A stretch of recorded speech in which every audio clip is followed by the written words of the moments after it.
so we have the sensory garden with colors and things, basically things that you can sense, right? Things that you can, plants you can touch, plants that you can smell, plants that look cool, and then obviously stuff that you can taste.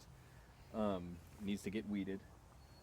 Right here behind you, we have the Three Sisters companion planting system, and then I added the cover crops, so the phycelia and then red clover will come up and ripen soon, and then Dutch white clover and daikon. Wait, so why do you call this the Three Sisters? It's corn, beans, and squash, which is the three plants that are the companion plants that the indigenous North Americans would plant. That's how they would do their agriculture, and they would do it in mounds. And every culture had a different way to do it, and this is just one of the methods at this size. And I forgot, I gotta plant beans. And then to the right, we have the perennial berry hedgerow. So it's columnar apples, currants, yosta berries, a bunch of different kinds of currants, and blueberries, and then artichokes and cardoons, mulched on drip. These are all of the garden rows. So we have beans with a bunch of flowers, calendula and red clover underneath it. Then we have just a cover crop bed that had a lot of daikons. Those white flowers you're seeing are daikons and fava beans. Our potato bed that I left a good amount of the cover crops on that far side, just because they're going to look good, and I'll cut them down after it dries out. This is cucumbers and zucchini. We have a bed of greens. I think it was broccolini. Wait a second. So is this where you had the cucumber beetles? Oh yeah. Oh, you got a slug, and I can see you can see the biochar really, really easily on this row. It helps. I think the drip cord is becoming a track for the slugs, so they can just slug down the drip cord and avoid them. But yeah, the greens bed we did was a Wow. Look at the color. Yeah, sheet mulched greens. For whatever reason, all of the broccolini and mustards immediately bolted, and collard greens.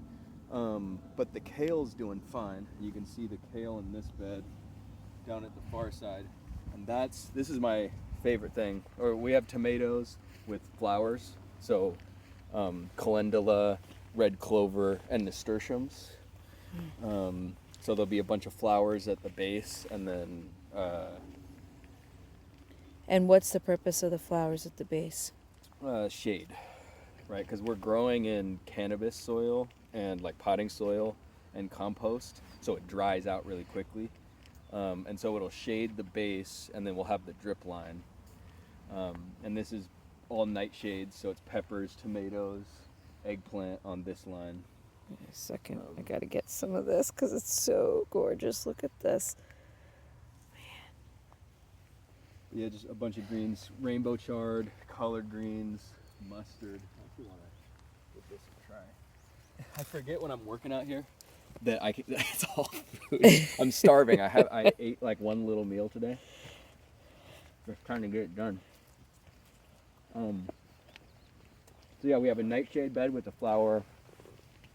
Oh, and you got flower and peppers. ground cover, and then this is actually, I'm very, very proud of this. Oh my God, the slugs! They're breeding. Wow, there's so many of them. We just need it to dry out, so they're scared to walk around. I gotta kill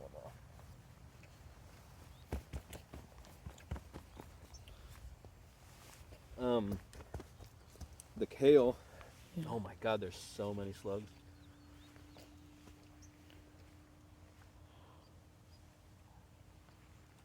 I guess that's what you overplant for.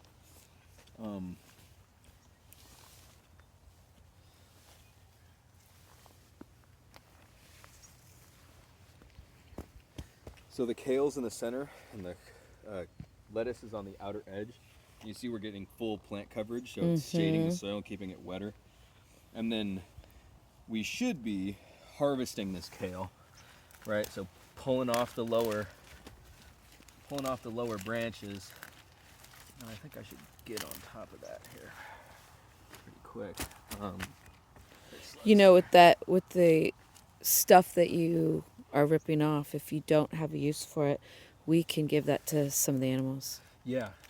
In fact, if somebody wants to come through here and pull all the bases off, because what I want to do is I want to turn these lower or these kale into trees, so they'll grow up stalk and then they'll tree over, Got it, and protect from the horizontal or the whatever it is, the vertical sunlight. Then we have our main tomato bed, and it's cherry tomatoes, big tomatoes, cherry tomatoes, big tomatoes of different varieties, all the way down. And then underneath the straw, I couldn't figure out what to do. I put a bunch of goji berries in, and they got just destroyed by slugs. So then we had a bunch of little artichokes left over. So we filled this with artichokes.